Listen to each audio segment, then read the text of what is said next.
How you doing, guys? I hope you're well. Now in this video, just for a bit of fun, we're going to have a look at a big what if. What if these four guys that I'm about to go through were to compete in arm wrestling at, say, King of the Table? Now I did a poll on my YouTube channel about 24 hours ago, and as it stands we have about 7,000 votes, and it's invoked a lot of conversation in the comments too. I asked which of these legends would have done best in arm wrestling given sufficient training. The guys with the most votes are Andre the Giant, Shaquille O'Neal, Mark Henry and Aleksandr Karelin. Now some of you might know all of these guys, some of you might only know some of them, which of course will affect the way that you voted. So make sure in the comments below you let me know who you think would do best and the reasons why. I don't believe there's any wrong answers, it's all fair opinion, and it's interesting to see what everyone thinks. Also stay tuned, because coming up I'm going to address something else that came up a lot in the comments in this poll, and it was who would win in a wrestling match or a fight between these. So we kind of diversed a bit, but just for fun, later on in this video I'll give my opinion on that too. Who would win in a battle of these four genetic monsters? Andre the Giant needs no introduction. Of course, a true, actual giant. Now, there's a lot said about how tall he actually was. I actually have mutual friends of Andre the Giant. From everything I've heard, I believe at one point he was approximately 7'2", and after lots of back problems and things went down to around 7 feet tall. His weight also vastly changed throughout his life. I think one time he was probably around the 300-pound mark and another time around the 500-pound mark. One thing's for sure, he was incredibly tall, incredibly heavy, and had huge hands, wrists and forearms, and of course great natural strength. So an obvious contender for someone that could have done great in arm wrestling. Now we see the size of this beer can in Andre's hand. Now just recently I went to visit Jeff Dabe, who has almost exactly the same measurements, hands and wrists. So you get a good idea here of just how big his hands were.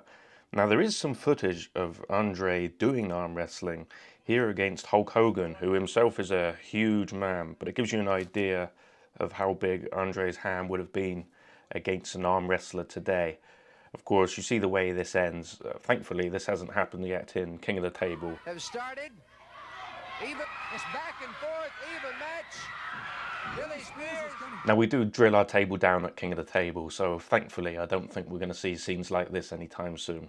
But one thing is for sure with Andre, and that is, if it came to drinking, nobody was going to beat him.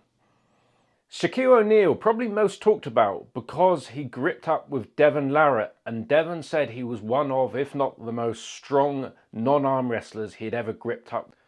Shaq, of course, is another guy with all the hallmarks of someone that could become a very good arm wrestler. Huge, great hands, thick wrists, extremely tall, long leverages. So again, a natural assumption that he would be very good at arm wrestling seems very realistic. The strongest non-arm wrestler that I've ever felt.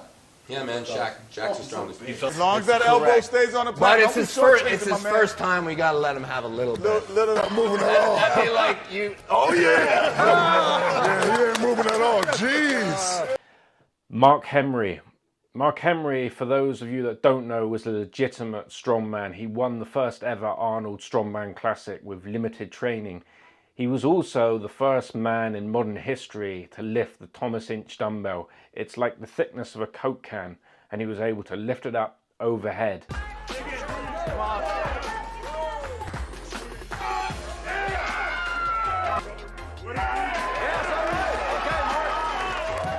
His grip strength is incredible on top of his general strength. He of course also is a huge guy, around 400 pounds, and of a height of around 6'3", so he's kind of bigger than someone like Levin Saginashvili, with immense strength to go with it, all over his body, including his hands and wrists. 8.8 and has the crowd with him. Up he goes, there he goes.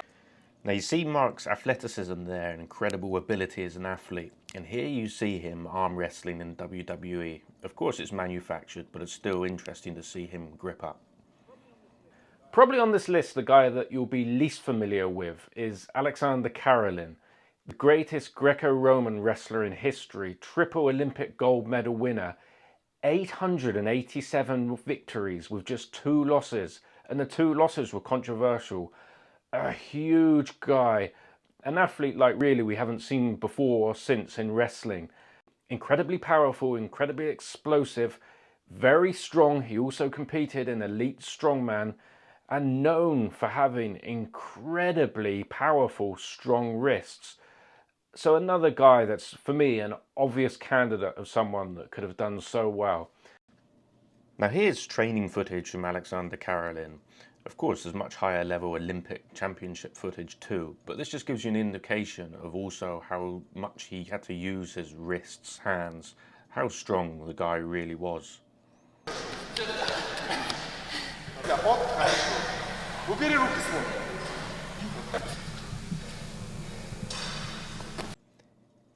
If you just read some of these famous quotes by Aleksandr Karelin, you'll realise that this guy, probably more than any of the others, would be willing to push himself to whatever it took to be a great arm wrestler if that was the sport that he chose. First of all, what would make the strongest arm wrestler? Height, of course, leverages can be important, as can body weight. Probably primarily strong hand, strong fingers, strong wrist, strong forearm. The most important factors: pronation, supination. After that, we can start talking about bicep, body weight, overall strength, leverages. So the question is, just for a bit of fun, which of these sporting legends would have done best in arm wrestling if they had trained for a sufficient amount of time? When we're assessing this, there's a lot to look at, and of course it leaves a lot down to just opinion, but I think we can at least make educated guesses. And then the second topic that came up for a bit of fun. Of these 4 guys, genetic monsters, proven greats of their sports, how would they do if they were in a real fight amongst each other? Now, of course, this is something not too serious and something we'll never know at all. In my opinion, one man walks back out of that room, and that is Aleksandr Karelin. Yes, he doesn't have the strength of Mark Henry or Andre the Giant, but he's much faster, an incredible amount more technical when it comes to fighting ability, and he has the mindset of an absolute animal, I think beyond what we've ever seen from the rest of those guys. So I believe he would be the man to survive in that room.